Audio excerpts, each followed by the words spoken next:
Welcome to the Idea Talks, where we discuss big ideas. The Idea Talks is a bi-weekly podcast with Josh Tice and other leaders on big ideas for life, leadership, and ministry. And I'm your co-host, Drew Planencia, and we are glad you're here.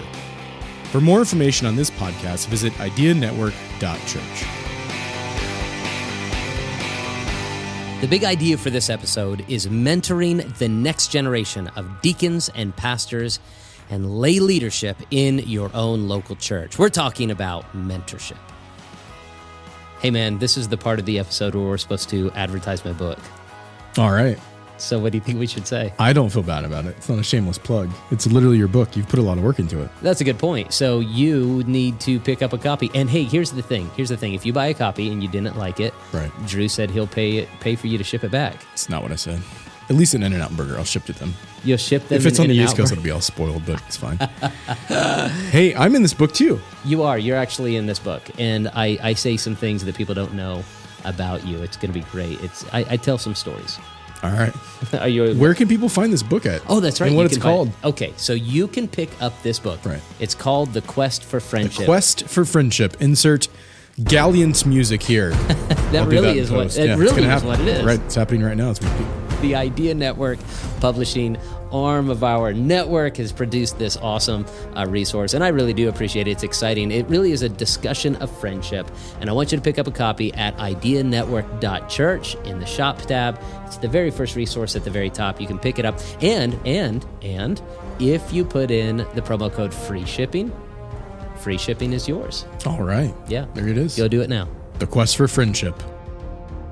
Welcome to this edition of the Idea Talks. On today's episode, we have a lot of special guests. We were in a room full of gentlemen, and I'm really excited to introduce them to our audience today. Yeah, these are my guys. These are the guys that I've been mentoring all throughout this year. Some of them I've been pastor of for many years, and some of them newer to the program. And so we're going to talk about the leadership mentorship program that we've developed here at Southern Hills. We've talked about it several times throughout the Idea Network events, the Idea Summit, and then in several of our virtual roundtables for the official membership. But many people have been asking a lot of questions. I've been getting a lot of emails about this and saying, okay, what exactly is the program like, which I've discussed in detail in other venues. This podcast episode really is focused on what is happening behind the scenes. What is the benefit? That's really what we're asking. What is the benefit of mentoring the next generation? Why are we spending specific amount of time as pastors investing in those who are young men between the ages of 18 and 34? Why specifically do we do this? Well, that's what we're going to be talking about today. So I'd love for a few of you guys to introduce yourself and just tell our audience about your story and how you came to be a part of this leadership program that Josh is doing. Perfect. Well, thank you guys for having us. We're great. I'm sure everybody's greatly appreciative, so thank you so much.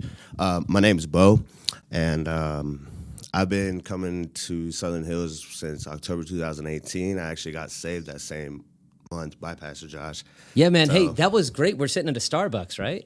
No, remember I walked in. I Oh, was crying and everything. Remember I walked in. I do remember that. Yeah, And then I that's got saved right. in this room right here. In this room right here where we're Yeah. recording the podcast episode. That's Yeah, right. yeah. You came in. You were lost as can be. Yeah, man. And God saved your soul, huh? Broke. Didn't Man. have anything to do. But man, what did God do? Fixed a lot of things in my life. Yeah, he did. He really Yeah. did. Yeah. And then I guess an interesting fact is the first day I met Pastor Josh, I got saved in this room that we're sitting here. So. That's awesome. So tell us something interesting about what do you do for a living? You're an entrepreneur. Yeah, so I run business development for an investment firm here in Las Vegas. So basically, to keep it simple, if you think about Shark Tank on TV, that's what we do. We go out and find companies, and then we invest in them, and we help them raise capital through venture capitalists, private equity groups, and other family offices. So Bo and I love to talk about Jesus, but even more, not even more so, but a lot of times we do talk about business because it's something that really interests me. Yeah. And I've never met somebody, I know a lot of businessmen, but I've never met somebody that thinks like Bo and how he, as a venture capitalist and working with a venture capitalist, goes after individuals and brings them into that business. It's really Was he the one that gave you the fascinating. idea to buy GameStop and AMC? No, that was not his idea. Okay. it's all him. All right. That's all him. It's all him. Yeah, He's throw the me brain. under the bus. Not beauty, not just beauty, brains though. All right. Yeah, that's too, brains. That's all brains. I sold today, so I'm good. Next. Yes, sir. My name's Christian. I've been coming to the church for about, I want to say 12 years. I was really young. Yeah, no kidding. How old are you right now? 19. 19 years old. So you were a child when you started coming to the church, right? Yeah. Yeah, and so God's shaped you. Tell us about that journey. It's been good. Like my dad, God bless, or just like praise to God with that, because my dad was brought to Jesus through just hardships in his life. And I remember Jonathan Graves showing up on our doorstep selling, or not selling, giving away Christmas trees. Yeah. I remember just walking out, I was like, dude, you're so tall. And then ever since then, we were just in the church, and my dad really liked it. And ever since then, my family's been going. But it's been an awesome journey. I've gotten to know my best friend, a lot of cool people, especially a lot of people in this room. But I didn't really start taking. I got saved about like 6 years old, really early, summer missionaries. And then, but I didn't really take my walk with God seriously till like high school, when I had to make the decisions of like, because you get under those peer pressure situations a lot. And it's like, okay, why am I doing this? Like, do I really believe in this? And I wanted to find answers. And so that's when I really, I guess, stepped up with it and made it a personal relationship with God instead of just like motions and stuff. Yeah. That's awesome. What are your aspirations? What do you want to do as an occupation? Right now I'm training to be a fireman, but before that I'm going to be an EMT. So I'm in my EMT course right now. Cool. I'll be working with Jeffrey Garland. Jeffrey Garland, who is in a lot of ways one of your mentors here at the church, Yes. right? Yeah, still is. It's awesome. Love that guy. Yeah. Very cool. Yeah. All right, Jordan, what's going on, Jordan? My name is Jordan, and I've been saved for about 12 years. I've been coming to the church for 10 years, and it's been a blessing. I've met my wife and had 3 kids since I've been here. So, Jordan, when you first came to the church as a very young man, you have such a unique story about how you came to Jesus. Share that. basically, I went through a rough time in life and got on the wrong track, and ended up going to jail, and wanted to learn about something, wanted to learn about anything, and I couldn't get no one to send me no books in, so I always believed in God, and I decided, I was going to learn about who God was, and I picked up the Bible in jail. I read the Bible 6 times in a year, and read books about the Bible and studied all kinds of stuff. And when I got out, I watched programming on TV and for a couple years, and then I prayed, and I said, I looked up online. This was the closest church, and I said, my sister said, "You're going to church?" I said, "Yeah, I'm going to church." She said, "What kind of church?" I said, "A Baptist church." And she said? She said, "There's going to be a bunch of black people singing." She said that? Yeah. So this was her biggest view of a church, of a Baptist church, was whatever she saw on television. Huh? Yeah. She said they're going to be and you singing came here like and crazy. there were white people and black people and brown people, All and different colors, people from all everywhere different singing to races, Jesus. That's awesome, and man. I was nervous and I was sweating, and I came in and first church I ever been to, and I've been here ever since. It's amazing, man. I remember from your story the very first time we met, just trying to put my mind around somebody who just read through the Bible 6 times, and that's how they found Jesus. There was no, very unusual, no local church involved. There was no a friend invited me. It was just to the depths of despair, and you found a Bible, and the Holy Spirit grabbed a hold of you and brought you to Jesus. I love that story. It's amazing. Very, very cool. Oh, wait a second. Well, hold on. Tell the audience about the first time I saw you go. Well, I'll tell you. So Jordan's a fighter too, MMA, right? Yeah. Okay, and I went down the very first time to watch you fight, and it was awesome. I mean, you messed up the guy. You messed up the guy. So every time you've gone to a fight, I love to pray, God, I pray that this man, my friend, will destroy his opponent.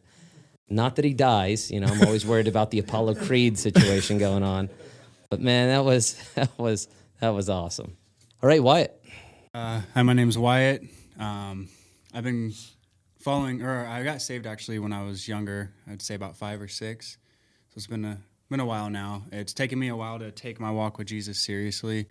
Been through a lot of stuff throughout my life. Father's passed away. I've gone down the wrong roads, listened to the wrong people, and had a lot of bad influences. But the Holy Spirit's always had a hold of me no matter what, no matter where I've been. And I really started taking it seriously, I would say, in high school too, but really, really started taking it seriously, I'd say, about 2 years ago. is when I really started saying, okay, this is what it is. This is what God wants me to do. It's not about me anymore. It's about what God wants me to do. Yeah.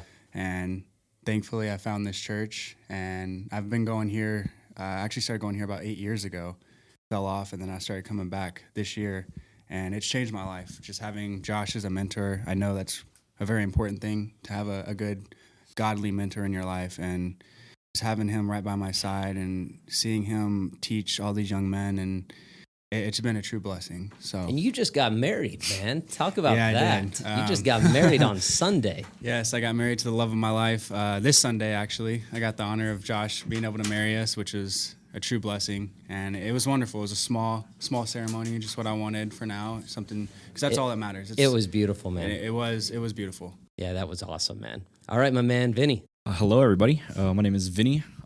Vinny's already got a voice for radio, can you tell? Hello, everybody.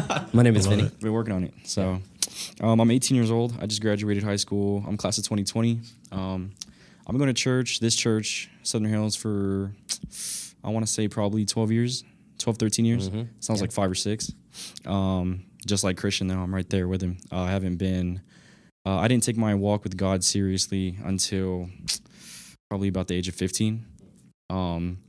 You go to church, or I was going to church a lot, and it's actually funny the shift that it was, like in the way my relationship with God was, because it went from me, like, oh my goodness, my parents are taking me to church again, I want to sleep in, to they actually started taking away church from me, the youth group.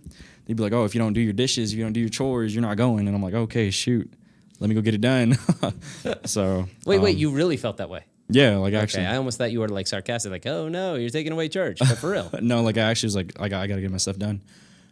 So yeah, interesting for sure, but it's been a blessing in my life. That's awesome, man. So. Tell us something interesting about yourself. Ooh, interesting about myself. I really like cars.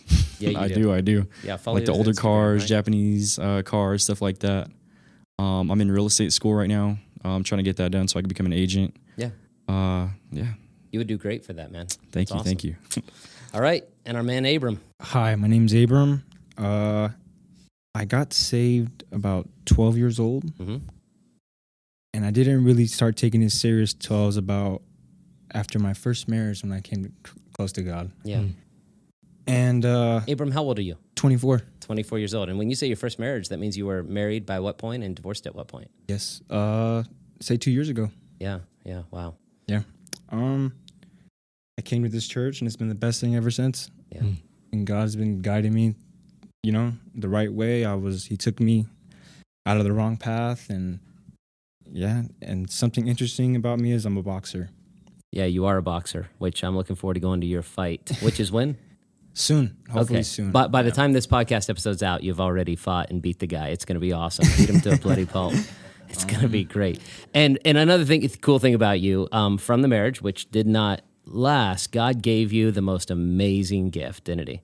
Yeah, my son. Yeah, he's awesome. We all love him. Everybody that knows your boy loves your boy. He's a handful, and he's crazy, and he's awesome. We love him. Very cool. Benyam. Hello, everyone, and my name is Benyam Halamariam, and I'm married and father of 2 sons. Interesting about me, I think, like Vinny said, I like cars, and I do a lot of stuff with them in my garage, and yeah, I'm trying to grow out of it, but still pulling me down. Here's the thing that pulling you down.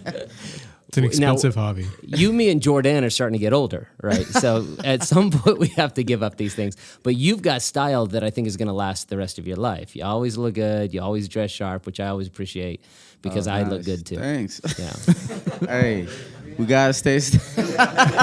Jordan just said I'm leaving him out. Jordan, you have other things that we are similar on. For example, we're both as tough as nails and can take down any opponent in the ring. I just don't have as much time to get in the octagon like you do, okay? All right, very good. I'm glad we had this opportunity. I'm going to want to jump into this next concept, and that is people that are listening to this, the pastors that are listening to this, the youth pastors, the next-gen pastors, those focused on young adult ministry, those focused on deacons ministries. They're listening to this, and their lives are very busy. They have them filled sun up to sundown with 1,000 different things. The goal of this episode is to convince them to invest specific amounts of time, copious amounts of time, with young men to develop leadership within their local church. So what I want you to do is say, okay, many of us known each other for a long time, since you were children, some of you. Some of you, we led to Christ lately, and some of you are just coming new to the Lord. Okay, with all that being said, what has the last 6 months meant to you and this mentorship that we've been through? What is it? What have you learned? What's the biggest lessons that you've taken away? How do you feel like you're growing in this? Where do you think you're going to take this leadership as it relates to spiritual leadership and your pathway forward as a follower of Jesus Christ? Let's hit at this, okay? Let's begin. Let's go right back to Bo. Bo, you've thought through this a little bit. What are your thought processes? Yeah. So for me, to be completely honest, in the beginning, when Pastor Josh reached out, it was, for me, obviously, it was to get closer to the Lord, but I saw it as a way to be able to spend more time one-on-one with Pastor Josh, because again, going back to what he was saying is, the pastors that are listening to this are extremely, busy. They have 1,000 things every day that they got to take care of. So for me, instead of me reaching out, bugging him on his cell phone, trying to get a hold of him, see if I can meet with him just on one-on-one, I was like, okay, this is my opportunity to, obviously get closer to the Lord, but then to spend time with him so I can have his mentorship, so I can have, and then really what I've gotten out of this is camaraderie, right? Because I'm super independent. I'm really not a guy to, if it's business, I'll be talking to everybody. I'll talk to everybody. I don't have an issue talking to anybody. But when it comes to my personal life, like, I'm pretty reserved. I don't really. It's not like, if I saw you in the store, I'm not going to be like, hey, what's up? Which I would be. I would shout across the store when I see anybody. That's what I do. So it's but that's not you, right, Bo? No, not at all. Well, at least personally, right? Yeah. I mean, but you put me in a conference, at like CES or something, then. Oh yeah, no, you're Chad huge. and Kathy. So. So it's really come down to, two things. I mean, just camaraderie, really, because it comes down to, like, hey, these guys are going through things too. And, some of the insecurities that I deal with, they're dealing with too. And I remember, Pastor Josh told me, and I'll end with this. Pastor Josh told me one time, he's like, you might not need them, but people might need you. So, that's really what it is for me. Yeah, I love it. So investing that time individually with you has brought you not only closer to me, but it's brought you closer to God, and it's brought you closer to the brotherhood, which we all understand. As Christians, one of the things we're learning is that we cannot walk the Christian life alone. You weren't meant to walk alone. You need the community of brotherhood, the brothers, to assist you along the way. You bear their burdens, and they bear your burdens, and so we fulfill the law of Jesus Christ. Very, very good. Way to go, Bo. Why don't we go right next, Christian? Christian, this program, what has it meant to you? What have you grown in? What have you learned? Man, to say that this program or this mentorship over the past 6 months has been life-changing is probably an understatement for me, because I look back 6 months ago and I look up to now, and I'm like, just the hugest shift change in me, the relationships in my life, my friendships, the way I view things, the way I view God. It's not like this has taught me everything necessarily, but it's opened doorways and paths to allow me to go in deeper to things, to just be more patient, just with God, and accept things easier, and not just be like doubting everything. But honestly, it's specifically, it's like when I walk in a room, it's always like my favorite is the charisma chapter. Is when I walk in a room. Talk about that. We went like, through the charisma chapter. Yeah, that's been my favorite. Yeah. And So which book are you guys talking about? Which book did you the guys? 21 indispensable values of a leader, qualities of a leader.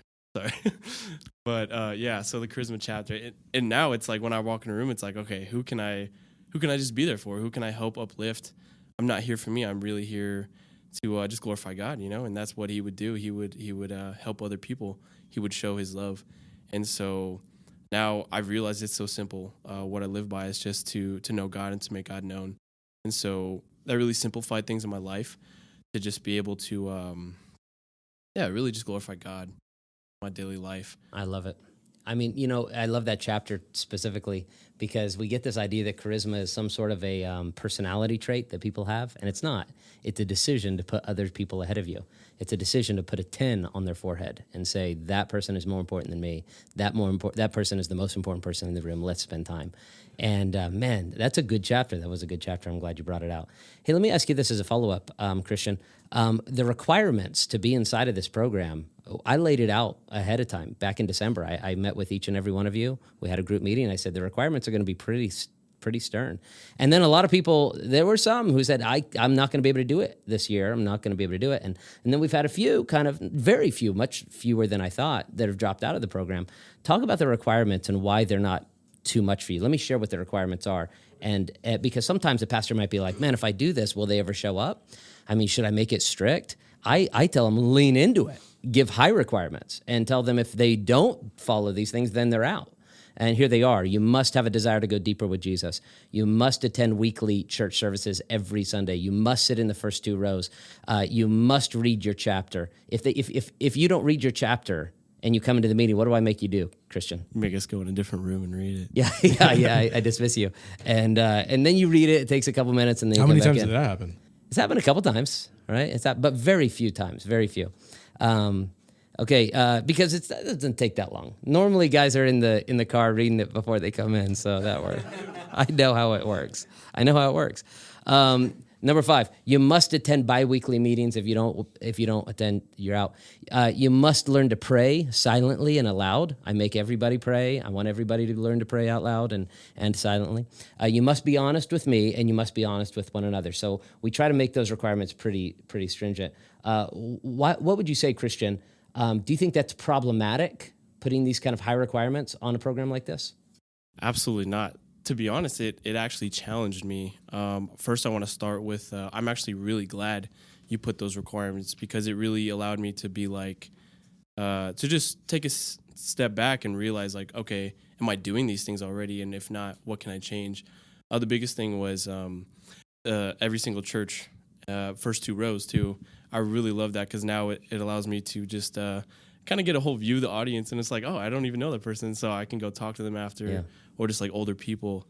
But on top of that, I've noticed that, by the way. A lot of you guys have taken you out of your time to make sure you go and you talk to the older people, which that makes, I mean, our church is not only multi-ethnic and our socioeconomic status is all over the place, but it's multi-generational. And I haven't had a chance to talk to many of you guys about that. I really appreciate you guys going out of your way to talk to the old people. It really makes them feel fantastic. But go ahead. Yeah, another one, being honest with you, it makes me feel... It allows me to feel like I can be vulnerable when it's such a small setting too. Yeah. And I'm like, okay, I have always had this question in my head. I'm ready to ask it. And I know he'll give me a good answer, or like a real answer, and, not like sugar-coated or to avoid hurting my feelings or something. It's what I need to hear. And it's biblically based too. Yeah, most of the groups we're in are 2, 3, sometimes 4 people. That's pretty much what they become. So it's a nice small setting, so we can really talk about anything. And there's no judgment. As long as you're honest with me, I'll be honest with you. And it's awesome. Jordan, this program, what have you learned most at this point? What has it meant to you? For me, the reason I started it was I was looking for a way to grow in Christ, and always have been ever since I became a believer. When you grow up the way I did, and I ran away from home at 11 years old. I was in gangs and drugs, and I was some would say a shot caller. I was the kind of guy that went out and took care of people when they needed taken care of, and I was in a lot of near-death experiences. I was locked up in juvenile hall and jail, and all growing up, and then in and out. And when I became a believer, I really gave my life to the Lord, and I said, I've screwed up everything. Take this life and do with it what you will. And then, I read the Bible a bunch of times the first time, but then I continued reading the Bible after I got out and continued learning about God.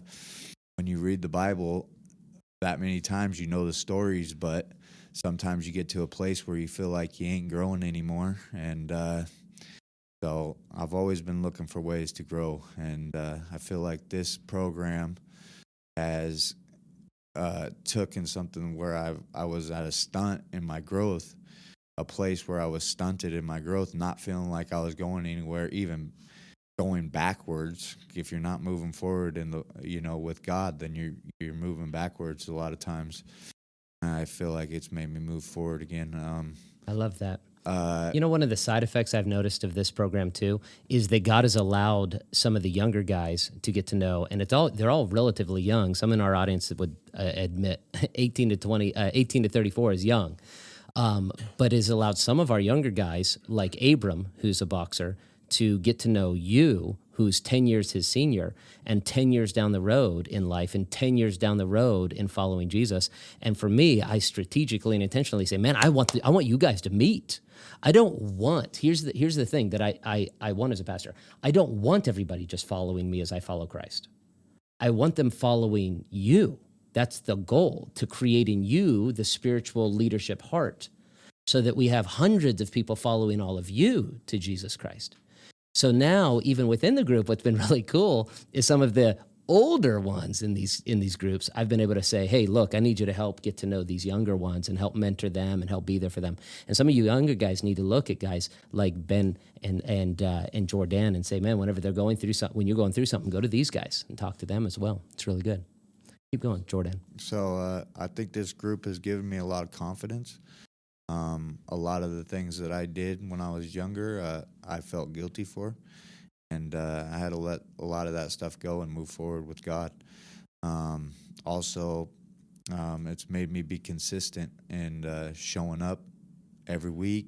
I've been more consistent in showing up with my family, sitting in the front 2 rows, and I have been in the last 10 years. I've been coming here in this past 6 months, so I haven't missed a Sunday. Yeah, and now what do you do on Sundays? Now he teaches up in the kids program. Now I'm hanging out with the kids, and they love you, man. Just trying to influence the next generation not to go down the bad road. Yeah. Amen. So, I love it. Yeah, it's all good. Ben, talk about the program and the importance. I mean, you come from a unique perspective because we've been together now for over a decade. Yes. It's been a while. It's been in this church over nearly 13 years. And it's crazy. And Tashika, these people that are listening don't know Tashika, but our church does. Tashika is the most brilliant woman in our church. Like every time we have a chance for her to speak, we want her to speak. She loves Jesus far more than Ben does. And no, but really, she is an amazing disciple of Jesus. Yeah. But it's a unique perspective because you're on the upper side of that age bracket. Speak to the concept of how important it is for our church to be focusing on young leadership in the church and spending our time focused on developing the future pastors and deacons and small group leaders. Oh, of course. How you want to put it? People with there's a lot of talent in here and a bunch of groups that we have in this program. And I believe if we can utilize by using all those talents in a different aspect, and by mentoring with different guys in this church, you can accomplish a lot of work for God. I think that's one of the big problems in a lot of churches today is that we get this idea that there's one leader, and that one leader needs to accomplish everything. And then suddenly, whenever you bring in others, servants, deacons, come alongside and say, okay, these deacons are going to help serve the pastor, serve the pastors, serve the church. Now suddenly you've multiplied the servanthood within the community, and now people are getting saved all over the place, left and right. Yeah, but that's that program, though. That program, I mean, it did it for me. I've been in this church nearly 13 years. I don't get involved in a lot of stuff. Yeah. I come in, listen. Like basically we get to a restaurant, eat the food because you need the food to make it to another week, and leave pretty much. But at this program, it challenged me to understand it's not about me. Not only service, only for your kids and your wife and the people around you. It's actually, you are serving to when you become accepting Jesus Christ. Yeah. I dig it. I love what you're saying. What you're saying is so key. And guys that are listening to this podcast, listen to what he just said. For 13 years, I wasn't going to say it, but for 13 years, he's been coming and eating the food and leaving and not helping me pastor these people. But here's the thing about Ben and Tashika, both of them. They are deeply wonderful followers of Jesus Christ, or they raise a godly family, but they have not brought to the table the leadership help they could. But now this program has said, it's time for us to step up and lead. Is that right? Yeah, Tashika always get involved in a bunch of music, a bunch of other stuff, and speaking to the women's ministry and stuff like that, and involved in a lot of especially women's stuff. Yeah. And but I was just one of those guys like, I just don't want to get like involved in church politics or anything like it got to do with it. Something I don't like, I just kind of turn my face away and go away. But as this program has challenged me, it's definitely the Holy Spirit was like dicking me every time we was reading some of the passages and some of the question chat that you have, and it was completely it was convicting. Is that it's just why you sitting comfortably when it's not about me, and it challenged me in every different areas. So I don't know. I look at it more like kind of reborn on the view of leadership or anything got to do, church wise. You know what I mean? There's certain things, I'm still praying and still, praying what's the purpose for me to learn this? What God's wanting me to do and all that stuff. Last week he was asking questions and stuff like that. That been on my mind, but needless to say, it's still it's a very challenging. It's the Holy Spirit speaks to you directly in your heart. If some of you guys, you guys are involved in all that stuff. That's awesome. But I don't know. I felt like a kid again. You know what I'm saying? When you find something new, you're like, wow, that's crazy. And that really is the purpose. The purpose is to wake up guys that are younger and say, hey, you're a man now. And then to wake up guys who have been men for 10 years and say, hey, step forward. And a lot of times we don't do that until we're challenged to do that. And as a man, you're listening to this podcast, you're a spiritual leader. As a man, it takes a man sometimes to look in the eye of another man and say, hey, I need help. I need you to step forward. But I'm going to invest my time. I'm going to spend as much time as you need to invest in you. But by the end of the year, we're going to have some serious conversations about what that means for your spiritual leadership here at our church, because I cannot do this alone. Drew, the deacon, cannot do this alone. Me and Pastor Fred and Jace and Blake and Andrew and Caleb, we can't do this alone. So we need you guys. So that's what all this program is, and I appreciate Ben is grabbing the spirit of the program. Wyatt, what about you, pal? I'd say two biggest things that I've taken away from this is, one, I've helped me understand the importance of good godly brothers and friends through the church. And this program has allowed me to get closer to Abram and Ryan and a few guys in our group, and even in the other groups. It's just allowed me to connect. I think that's one thing that I was missing in my life was godly friends. I've cut everyone out of my life last year to focus on my growth, and I came to a point where I had no friends because I didn't want to associate with anyone who wasn't going where I wanted to go or better. Man, how true is that in this city? And it's probably true all over this country or on the mission field if you minister out in the other countries. People that come to Jesus Christ or people that come back to Jesus Christ from the far country, like the prodigal son, all of their relationships are screwed up. So many of their friendships are trying to pull them away from Jesus Christ. And so now they come to the church, and men, we don't tend to be the types that are just going to open up immediately to everybody. So what this does is it allows you to say, you know what, I do need those relationships. And what happens is we start following Jesus, we start cutting off those other relationships, or they start cutting it off from us, and then we're alone. And until we intentionally take time to invest in those relationships, you're right, Wyatt, that's awesome. And that was probably one of the biggest things that I've taken out of this is being able to not only associate with that, like we went out and went bowling, me, Ryan, and Abram, and it's allowed us to really connect and call them up, hey, I'm going through this, I need help. And I'd say another thing is just having Josh as a personal mentor. Like Bo said, that it's truly amazing being able to get closer to Josh and have that connection to say, hey, like I'm going through this, and be vulnerable, being able to be vulnerable in the group. Because I believe having a mentor in your life is one of the most important things you could have. And I've had them all throughout my life, but I think it really, God kind of struck me and said, hey, like, you've had these great mentors, you've listened to audios, you've read books, because I've always had this vision since I was young. I've always had a dream. I want to help people. I want to influence the world as a godly leader.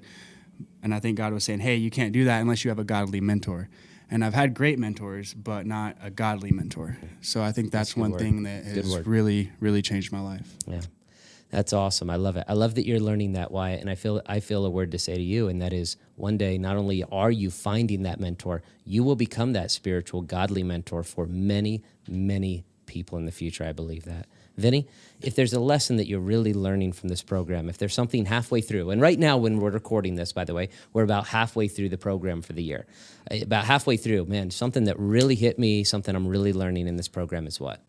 I think for me personally, I was realizing that, so I've been in the church obviously for a very long time, and I think with that, I started falling into the trap of arrival Christianity, where it's like, okay, yeah, I go to church every Sunday, position, I'm doing this and this and that, so I'm good, when in reality, there's no real substance there. And I think that's the biggest thing that this mentorship has taught me, is that there's really no arrival. At least here, you know what I mean? There's no arrival. Like, you can always be doing more, and you can always be doing more for the kingdom and for the people who need it and stuff like that. And so, that was it for me. I think for a really long time, obviously, again, growing up in the church, I went to the youth group pretty much since it started. I went to Sunday school as long as I possibly could.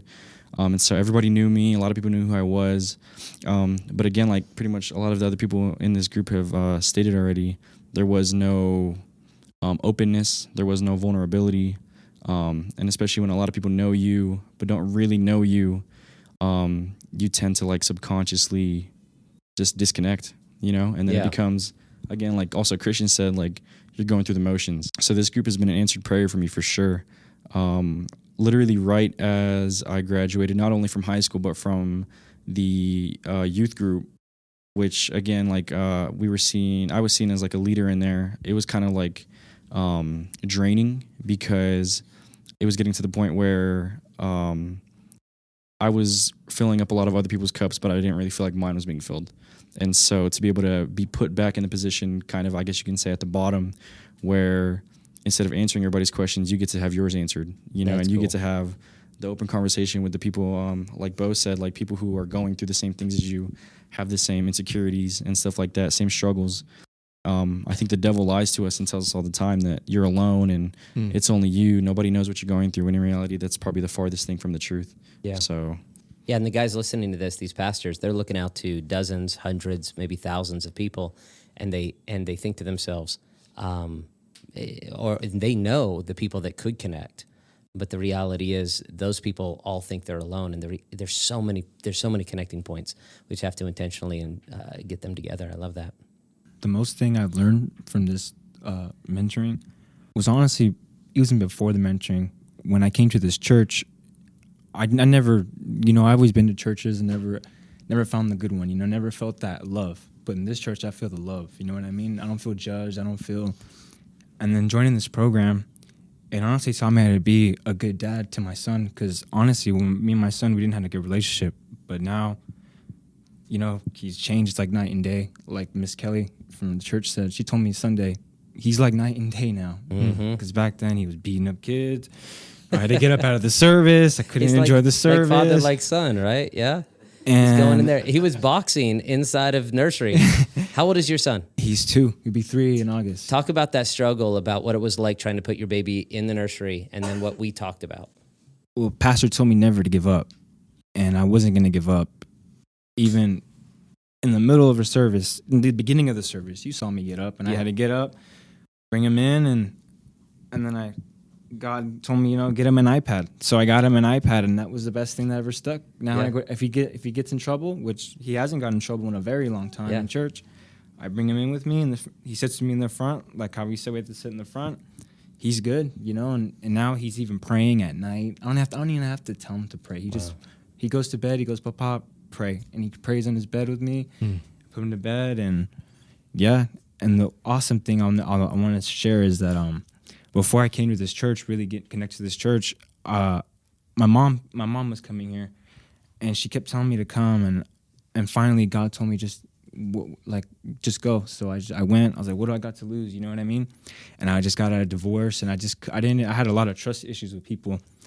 And now it's like God has changed me. You know what I mean? Now I don't feel nervous talking to you guys. You know what I mean? I don't like back then. I was reserved, shy. Now I can actually talk. You know what I mean?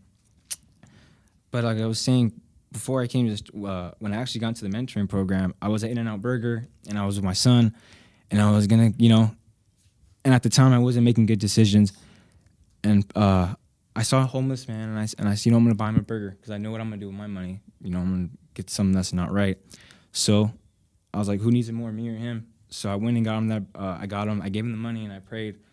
And after I prayed and gave him the money, I get a text from Pastor Josh saying, will you be here for church next service? And I wanted to get plugged in, you know what I mean? And then I messaged him, and then from there, I wanted to do I think it was a get together with the coffee with the pastors. Yeah.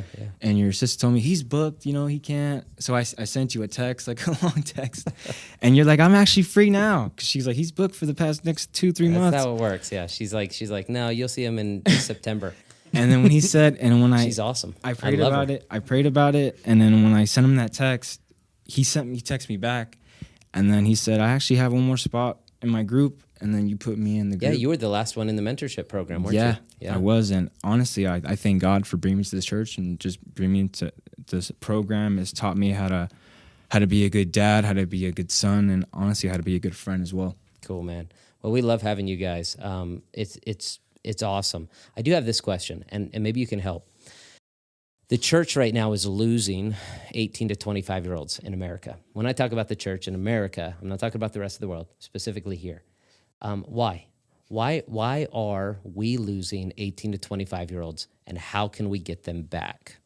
I think one thing for me is I grew up Southern Baptist, so I went to a lot of very old school, very old teaching, stuck in their ways, churches. This is how it is by the books. And I think I see it a lot in the world that there's this whole idea of Christians that, oh, you're a sinner, you're going to go to hell if you don't do this, that, and the other.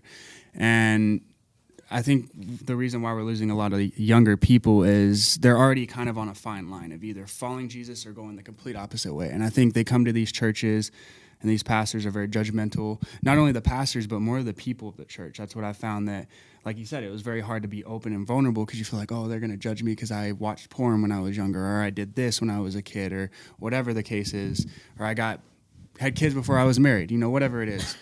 And I think that that's a huge problem, especially where I'm from, that they're very old school. You go to hell if you don't do this, if you have sex before you're married. And they don't realize that, yes, it is wrong, it is a sin, and God will judge you for that. But it turns people away. Yeah, you have to be accepting and realize, hey, like, we're all sinners. You can't judge someone just because they sin differently. Okay, lots of heads shaking up and down. Agreed on that, huh?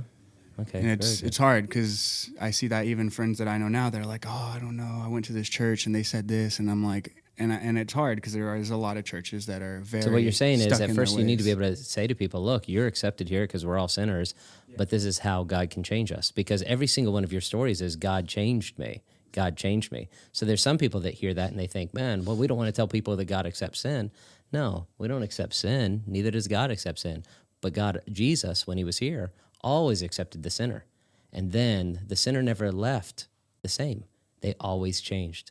And so we, the church of Christ, need to accept the sinner and watch Jesus change them and send them away different. Very good. I love that, Wyatt. What do you think, Bo? Yeah, so I completely agree with Wyatt. I would add that, there's just not enough positive role models, but more specifically ones that are showing love in the correct manner, right? Because you could have a positive role model. You could have somebody that might not be, following God, but might not be killing people or doing something crazy like that, right? So, but that's that love that they're looking for isn't the right type of love that they should be getting, right? And so I know, like Wyatt mentioned, you don't want to be judged, and so there's been a lot of times in my past, where I just didn't say anything because I'm like, these guys won't understand it, they're gonna just judge me, and then then that's that. So I think it's, basically the real reason why we're here right now, is having those positive younger role models instead of having kids, look up to rappers, trying to be a rapper, do all the things that they're doing. They can start hanging out with, kids like Wyatt and kids like Vince and kids, So Bo's hitting it. Bo is hitting it right on the head. The whole goal of what we're doing is to be able to say to that next generation, we've got 12-year-olds and 13-year-olds and 14-year-olds. And several of you guys actually work in the Ascent Youth Ministry with Pastor Caleb, who's like my hero. He's amazing. And you guys work in there with them, and they're able to look up to you. And you're looking up to guys like Jeffrey. Jeffrey's looking up to guys like Caleb. Caleb's got his own leaders that he follows. And that's the entire thing, providing mentors and leaders among the young men. And we're doing the same thing with the women, but we're not talking about the women right now. But great point. Very good, Bo. What else would you say? We're losing. Churches are bleeding. Now, our churches, lots of young people. So what's the difference? Why are we losing 18 to 25-year-olds? What I've personally seen is that people who are younger or maybe even like less spiritually grown will look up to people who are in that leadership position. And one thing that has personally been kind of iffy for me is growing up, there was always a cycle of leaders in my life. And it was like I could never connect to one because they would come for like a few months or a year, and then it would be another person, another parent, another married couple. And I'd be like, okay, I can't get to know anyone because it's like growing up in Awana or something, it was always someone different. And also, I think the reason people... Can I just stop right there? I don't lose your other thought. Consistency is what you're saying. The same people in the same positions. We often say that in this podcast and in other venues in Idea Network, that longevity is the key to success in ministry. You might be sitting there and you're there for 5 years and you're like, man, it's time for me to go. No. Right now it's time for you to stay. Stay. Just stay. I've been here 17 years at Southern Hills, and every year compounding interest shows me that more and more benefit of staying longer. And that's what you're speaking of, right? Yeah, exactly that. And I also think people will look up to the people that are in front of them or like a leader, and if they see them judging, which I have definitely seen a lot, a lot of gossip has been done, just like ill talk of other people. I mean, they're going to think that that's how the church is. And like if I was in that position, I would turn around and judge someone who came and walked through the door. But that's why I think this mentorship program is so essential right now, is because it's taught me that that's not the way that the church should act. It should be very loving and judgment-free, because ultimately that's not my position. I have other positions to be loving and, kind. And that's not even on my mind anymore. I absolutely love this. All three of you talked about being judgmental in this modern society, but none of you stated that we have to compromise truth in any way. None of you said that we have to not speak the truth and not be obviously true to what the Bible says about sin, about righteousness, about God, about the devil, about hell, about heaven. It's just genuinely being like Jesus, drawing those people to Christ and then to one another. And that's really the essence of this program. Thinking through it from my perspective, we can't do what Jesus and his disciples did, right? We can't go backpacking for the next 3.5 years through the desert. Thank God. It's not going to happen, okay? Some of you would thrive. I would die after 2 nights. But that's what Jesus and his disciples did. We're not going to do that. So the question is, how much time can I spend with you? How can I shift my schedule? How can I say no to this, no to that? How can I tell you, you need to start saying no to this and no to that? How can we shift our schedule to spend as much time as we possibly can with each other to discuss leadership, to discuss spirituality, to discuss Christianity, to discuss Jesus, to discuss all of these things and draw you into a place of spiritual leadership so that you turn around and do that with another group of disciples. And the process continues from Jesus and his 12, and they had their own 12. And the cycle continues all the way down till I have you, and you all are representing the multiple groups. There's 7 of you here. You represent the multiple groups that you all are from, and now you guys are going to become leaders and have your own groups and disciple and be deacons and pastors and small group leaders and children's ministry workers and Ascent leaders and Hillside leaders, all of these things. It's awesome. You're going to lead men and women to Jesus Christ. Well, we're really thankful you guys came. Yeah, I think that's a really exciting part about the future is what's going to happen in 2 to 3 years with these group of guys. And I remember, I think this was 2 conferences ago, not Idea Summit, but Idea Day. I think this was 2020 before the world changed. But it was heavily geared on mentoring. And, we talked a lot about mentoring in that conference. And you said something that stuck out to me. I was taking photos or videos at the end, and like what you said kind of froze me. And it was a challenge really to the pastors out there. And you said, hey, a lot of you are praying for that family, maybe that's in their 30s or 40s, that makes 6 figures a year, has lots of kids. They're both beautiful. They're healthy tithers, right? And you're praying for them to come to your church. And you said, maybe God needs you to stop praying for that couple to come to your church, and he's asking you to go make them. And I think about that's what this is. And hopefully that, will be a bright future for all these men that are in the building to influence a next generation for Christ. Yeah, it's exactly right.